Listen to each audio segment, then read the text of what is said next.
Hello and welcome to our today's lesson. In this lesson, I'm going to work on exercise 7.3 of Cambridge Primary Mathematics Learners Book 5. And this exercise is about fractions, decimals, and percentages.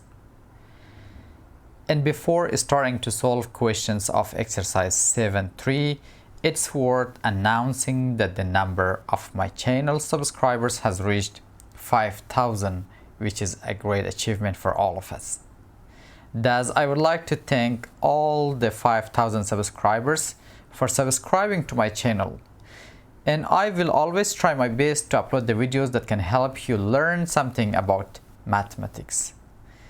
Besides, I think it is now the time to announce that I have activated my channel's membership. To support the channel, you can become the member and enjoy the benefits such as priority comments and only member videos. And again, I would like to thank 𝐻𝐫𝐢𝐬𝐬 for being the first person becoming the member of my channel. So let's now start working on questions of exercise 7.3. The first question here says, what do these diagrams show? Write your answer as a mixed number and as an improper fraction. You know about mixed number and improper fraction. Mixed number is a number that has a whole number in a fraction, like the example I can give here, 1 3/4. This is now a mixed number. An improper fraction is the fraction in which the numerator is bigger than the denominator, like 9/3. This is an improper fraction where we can see that the numerator is bigger than the denominator. Now here it says, write your answer as a mixed number and as an improper fraction. We have two parts here, part A and part B. In part A, we have one whole circle which is cut or divided into 4 equal parts, and we have one half circle which is showing 2 equal parts of the circle which is cut into 4 equal parts. Now to write this as a mixed number, we can consider the circle which is complete as one whole. We can write 1, and the other one which is showing 2/4 of the whole circle, we can write 2/4. So the mixed number for this diagram that we have is 1 2/4. 1 2/4. In the improper fraction that we can make, we can count how many 1/4 we have here. We have 1 2 3 4 5 6. We have 6 1/4. So we can write it as 6/4. This is the improper fraction for this diagram that we have. In part B, we have rectangular shapes which are cut or divided into 5 equal parts. We have 2 whole rectangles and we have 2 1/5 of the rectangle. We have 2 whole rectangles and 2 1/5 of the whole rectangle. To write this as a mixed number, we can consider the whole rectangles as 2 whole number. Let me write 2. And the parts which are showing 2 1/5, we can write as 2/5. This is now a mixed number showing 2 2/5. And to write it as an improper fraction, we can count how many 1/5 we have all together between the 2 whole rectangles and the other 2 1/5 that we have. Let's count 1 2 3 4 5 6 7 8 9 10 11 12. The improper fraction that we can write from this part is 12/5. Now this is the improper fraction for the diagram, and this one is the mixed number for this diagram. So let's go to question 2. And question 2, it says, convert these improper fractions to mixed numbers. Improper fractions to mixed numbers. We can convert improper fractions in 2 ways. Let me write the one like this, 5/4. 5/4 is an improper fraction. To change it to mixed number, we can divide 5 by 4. Let me divide here. 5 divided by 4. 1 times 4 is 4, and we have 1 as the remainder if we subtract 4 from 5. Now, this one that we get here as the quotient of our division becomes the whole number, and the one which is the remainder becomes the numerator, and 4 which is the divisor becomes the denominator. Now, the mixed number that we get from that is 1 and 1/4. 1 and 1/4. And the other way that we can simply change 5/4 into a mixed number, we can look how many 4s we can take out of the 5 that we have here. How many whole 4s? We can take 1 complete 4 from 5 and write it as 1. We can take out of 5 1/4. What will be left? Another one will be left, which is showing 1 and 1/4. That's simple. I will use both ways for the parts A, B, C, and D of question 2 to solve the questions. The first one, which is part A, is showing 9/4. 9/4 is an improper fraction. Let's see how many 4s we can take out of 9. If we take 1 4, we will have 5 left. If we take another 4, we have 1 left. Then we can write, we can take out 2 whole 4s, and 1 will be left there, which is 1/4. 2 and 1/4. 2 and 1/4. How did we get this 2 and 1/4? Let's divide. 9 divided by 4. 1 times 4 is 4. 2 times 4 is 8. So we can divide 9 2 times. 2 times 4 is 8. So now 9 minus 8 is 1. 2, which is the quotient here, is becoming the whole number, like the one here. And 1, which is still going to be divided by 4, becomes the numerator, and 4 remains the denominator. So I can write it 2 and 1/4. This is the answer to our question. In part B, we have 12 sevenths. 12 sevenths. If we look closely, we can take 1 whole 7 out of 12. 1 whole 7 out of 12, and another 5 will be left there, which will be 5/7. 1 and 5/7. This is the mixed number that we can get. Let me clean this area to do the division. Okay. If we divide 12 by 7, let me write it here.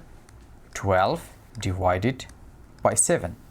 12 can be divided by 7 one time. 1 times 7 is 7. And 12 minus 7 is 5. Again, if you remember the rule, 1 becomes the whole number, 5 becomes the numerator, and 7 the denominator. So the answer is 1 and 5/7. We are done with part B.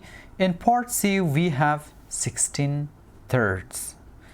If we look closely, we can see that we can take out 5 3's from 16. 5 3's from 16, and 1 will be left. 1 will be left, which becomes the numerator, and 3 is still the denominator. 5 and 1/3. 5 and 1/3. If you again couldn't get how we got 5 here, we can simply divide 16 by 3. Now, 16 can be divided by 3 5 times, because 5 times 3 is 15, and 16 minus 15 is 1. This 5 that we have here becomes the whole number, 1, which is the remainder, and it is the numerator, and 3 is the denominator. So we got 5 and 1/3.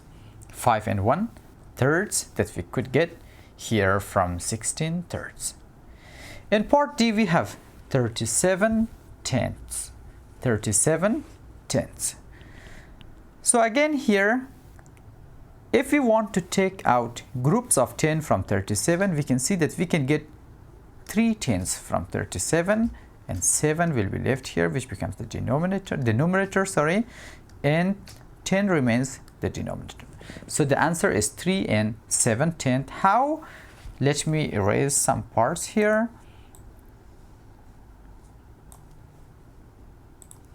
If we divide 37 by 10, now we know that 3 cannot be divided by 10. We take 7 together with 3, that's 37. 37 can be divided by 10 3 times. 3 times 10 is 30. If we subtract, 7 minus 0 is 7, and 3 minus 3 is 0, and we don't need to write it. So now we can write that the whole number that we get is 3, and 7 remains the numerator and 10 the denominator. So the answer is 3 and 7/10. So we are done with all 4 parts, A, B, C, and D, and change the improper fraction to mixed number. In question 3, it says, find the odd one out. Odd one out means the one which is not the same as the other parts that we have here. Let's see which one is the odd one out. We have 1 and 1/4, we have 9/4, we have 5/4, we have 3 and 1/4, and we have 2 and 1/4. To simply find out which one is the odd one out, we can change. Let's now change all of them to improper fraction. The first one that we have is 1 and 1/4. You know how to change from a mixed number to an improper fraction. We can multiply the denominator with the whole number. So we can multiply these two and add the answer with the numerator. 1 times 4 is 4, and 4 plus 1 is 5. So we get 5/4. 9/4 is already as an improper fraction. 5/4 is also improper fraction. In 3 and 1/4, we can multiply these two and add the answer with 1. 3 times 4 is 12, and 12 plus 1 is 13. So we can write 13/4. And the last one is 2 and 1/4. Again, we can multiply the denominator with the whole number. 2 times 4 is 8, and 8 plus 1 is 9. 9/4. We can see that this one is equivalent to the improper fraction here, and 2 and 1/4 is equivalent to the improper fraction here, but 3 and 1/4 is the only one that stands out. Only one that stands out or does not have any equivalent improper fraction. So that's why 3 and 1/4 is the odd one out. The other two have their own equivalent improper fraction, but 3 and 1/4 is the only mixed number that does not have the equivalent improper fraction. So we are done with question 3, and question 4 says, which of these fractions are equivalent to 40%? So we have the fractions 4/10, 1/40, 40/100, and 1/4. In the previous video, I explained how you can change fractions to decimals and percentages, and also percentage to fraction and decimal. So here, to find out which of them is equivalent to 40%, we have to look for the ones that are giving us 40 out of 100. 40 out of 100. If we look at 4/10, it is equivalent to 40%. Equivalent to 40% by multiplying by 10, multiplying by 10, we get 40 out of 100. 40 out of 100, which is equivalent to 40%. And 40 is already out of 100, so this is also equivalent to 40%. But 1/4, if we look at the circle, this circle is cut into 4 equal parts, and we have 1/4 of it. 1/4 is 25%. It is 25%. And 1/40, 40 is the 100% of something. 40 is the 100% of something. If we have, for example, a rectangular shape, if we cut it into 2 equal parts, So here we will have 20, 20. And again, if we cut 20 into smaller parts, each one into 10 parts, let me do it. So 1, 2, 3, 4, 5, and here also 1, 2, 3, 4, 5. In this small part that we have is 1/40. So that's why this one can also not be equivalent to 40%. So the only ones which are equivalent to 40% is 4/10 and 40/100. Well, let's scroll up to go to question 5. In question 5 it says, look at the group of fractions, decimals and percentages. So we have 1/2, 20%, 1/5 and 0.2. Again here it says, find the odd one out. Explain why it is the odd one out. So to be able to find out which one is the odd one, we have to change them or make them similar to one another. So this is fraction, this is percentage, this is also fraction, and this one is decimal. To find out, I change them to percentage. 1/2 you know is half of something. For example, if we have a circle, we have, this is showing 1/2, so it shows 50%. 50%. 20% is already in percentage. In 1/5, if we have a rectangular shape cut into 5 equal parts, this is 1/5 of it. If all of them show 100, so each one of them shows 20%, 20%, 20%, 20%, and here also 20%. So 1/5 is showing 20% of something. In 0.2, which is a decimal, if we change it to fraction, it becomes 2/10 because we have one decimal place. Again, if you multiply it by 10, we get 20 out of 100, which shows 20%. It also shows 20%. Now you say, which one is the odd one out? If we look, 20% is already 20%, 1/5 is 20%, 0.2 is also 20%, so 1/2 is the odd one out because it shows 50%. All three others show 20%, but 1/2 shows 50%. So this one is the odd one out. So I'm sure it makes sense for you. In question 6, it says, find the missing number. Find the missing number.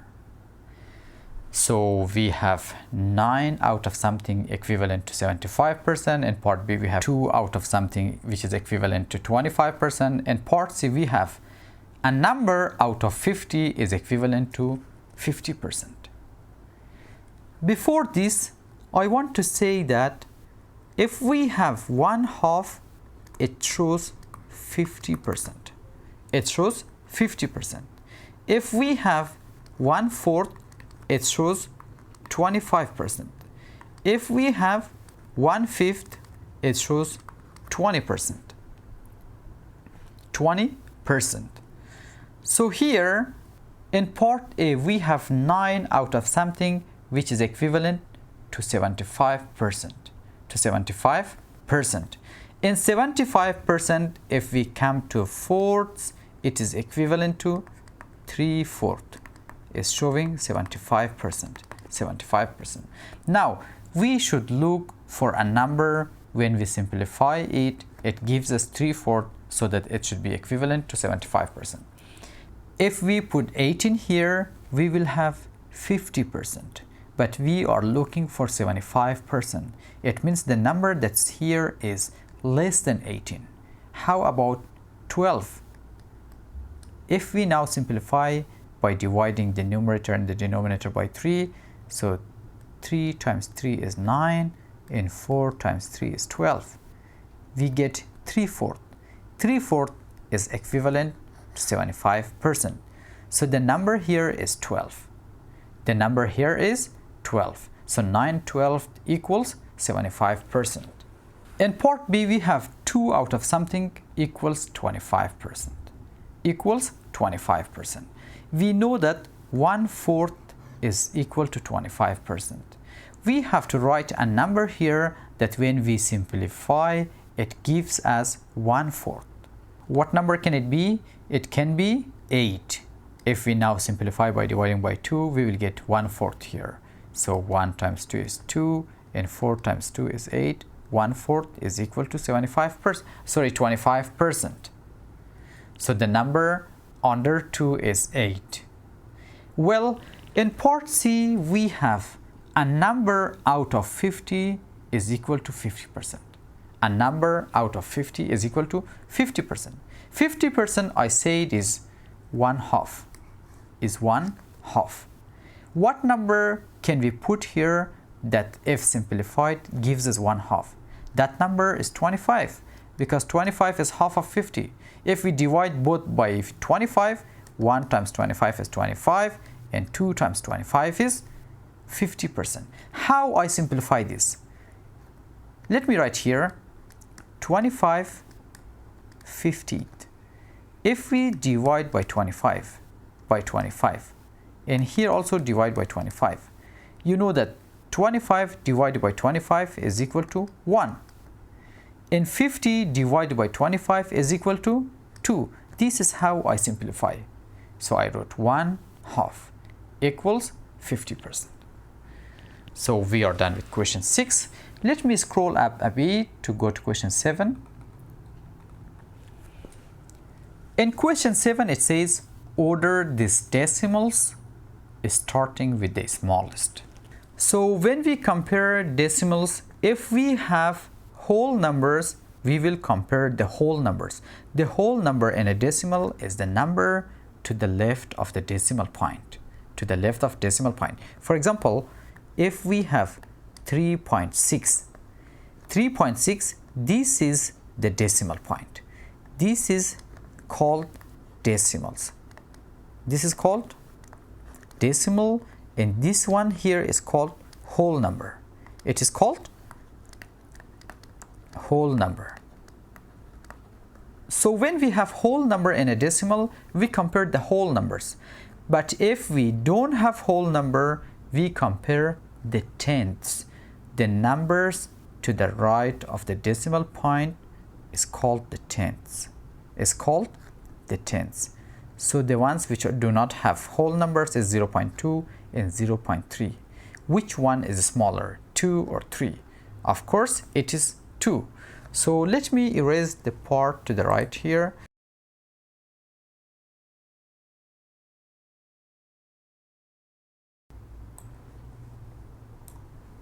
Well, we can write 0.2 first, because this is the smallest number. This is the smallest number, and then we can write 0.3, 0.3. Now the other 3 numbers that we have are having whole numbers.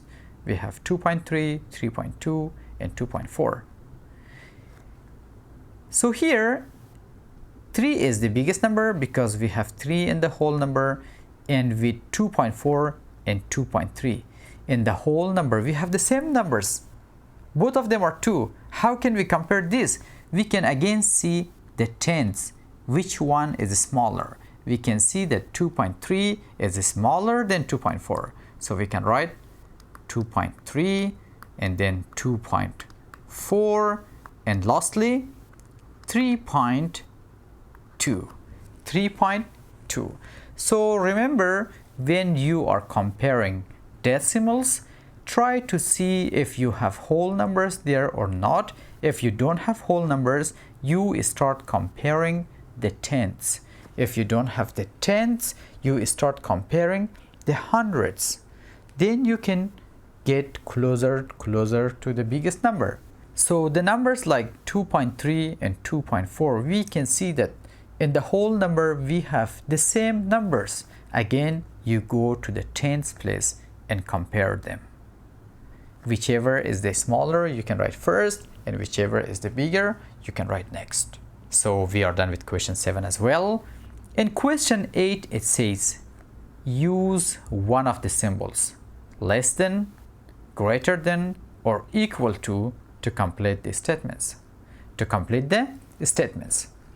So we have 6 parts here, part A to F.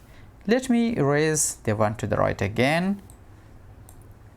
Well, so if we remember, I said 1/5 is equal to 20%, and 1/4 is equal to 25%, and 1/2 is equal to 50%. Let me give the percentage sign as well. Now, whenever we are comparing, we should either change it to percentage or change it to fraction so that we can easily compare them. For the first one, we have 3/5. If 1/5 is 20%, how much can be 3/5? 3/5 is 60%, because 20 plus 20 plus 20 is 60%. 60%. Now, which one is bigger? For sure, 60% is bigger than 30%. So let me write it properly. Okay. In part B, we have 0.4 and 2/5. 0.4 and 2/5. Let's now change 0.4 to a fraction. You know that when we have one decimal place, it means it is divided by 10. So we can write 0.4 is equal to 4/10. 4/10. So again, if we simplify it by dividing by 2, 4 divided by 2 is 2, and 10 divided by 2 is 5. We get 2/5 here also. What do you think is here? It is showing 2/5. Now, which sign do we have to use? Less than, greater than, or equal to? For sure, it is equal to, because 0.4 is equal to 2.5. So again, remember, when you are comparing fractions with percentages or decimals, you have to change them to one type so that you should be able to compare them easily.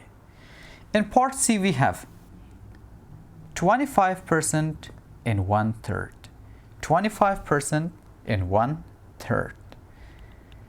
So let me remove this part again here.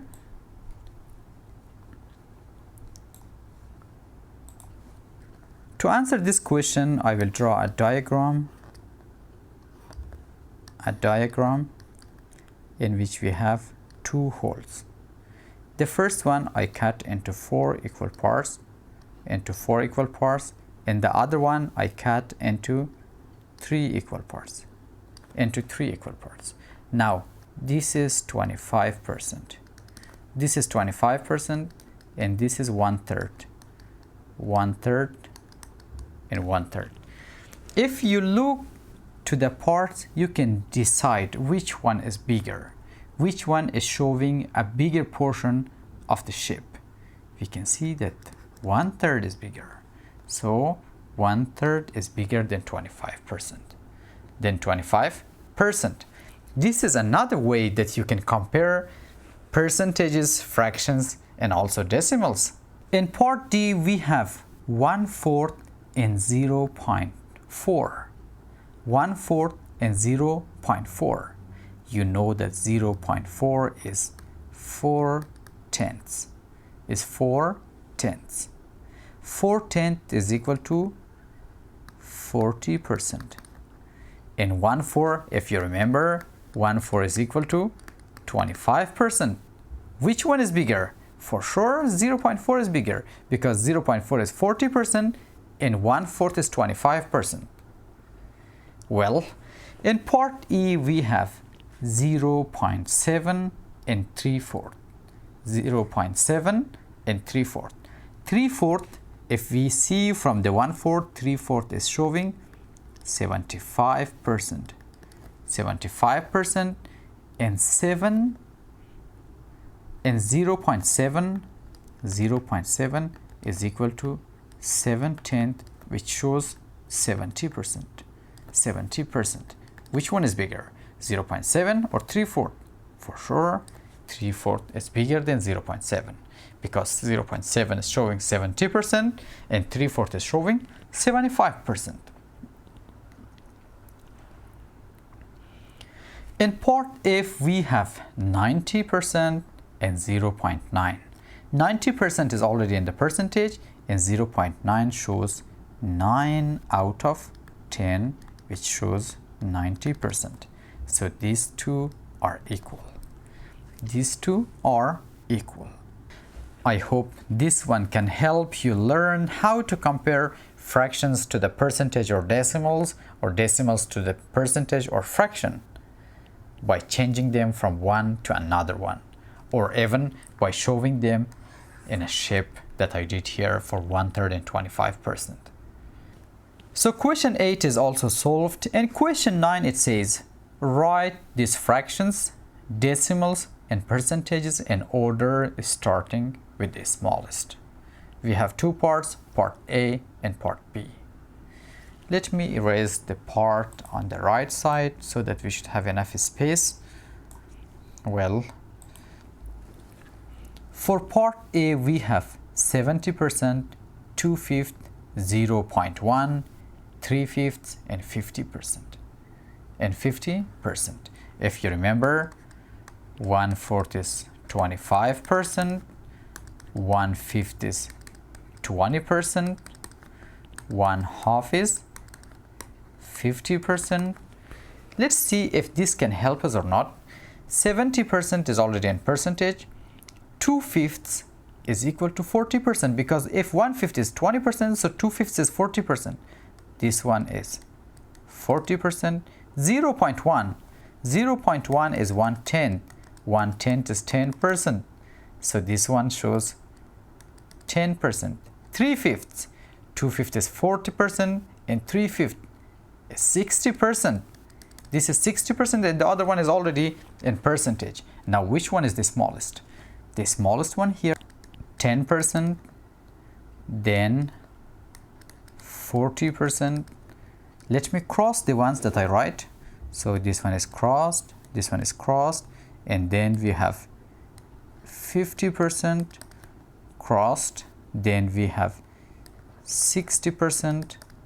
Let me give a comma here. This is also crossed. And lastly, we have 70%. 70%, which is ordered from smallest to the biggest. From smallest to the biggest. In part B, we have 0.7. 0.7, if you remember, it shows 70%. 4/5 is showing 80% because 3/5 was 60 and 4/5 is 80%. 75% is already in percentage. 3/5 is 60%. And then we have 65%. We have 65%. If we order it, we start from 60% because this is the smallest. We can write 60%. Let me cross. Then we have 65%. 65%. Then we have 70%. 70% crossed. Then we have 75%. 75%. This one also crossed. And lastly, we have 80%. 80%, which is now ordered from smallest to the biggest. The smallest one is 60% and the biggest one or the greatest one is 80%. So this is the last question of exercise 7.3 of Cambridge Primary Mathematics Learners Book 5. I hope it helps you learn how to change improper fraction to mixed number or mixed number to improper fraction, and also how to compare fractions, decimals, and percentages, or order them from smallest to the biggest, or maybe biggest to the smallest. Please make sure to subscribe to my channel, like the video, and share the video with your friends, your classmates, and your students if you are a teacher. And don't forget, if you have any other questions regarding fractions, decimals, or percentages, you can write them in the comment section under this video so that I should refer to them in the coming videos. Have a nice time and thank you so much.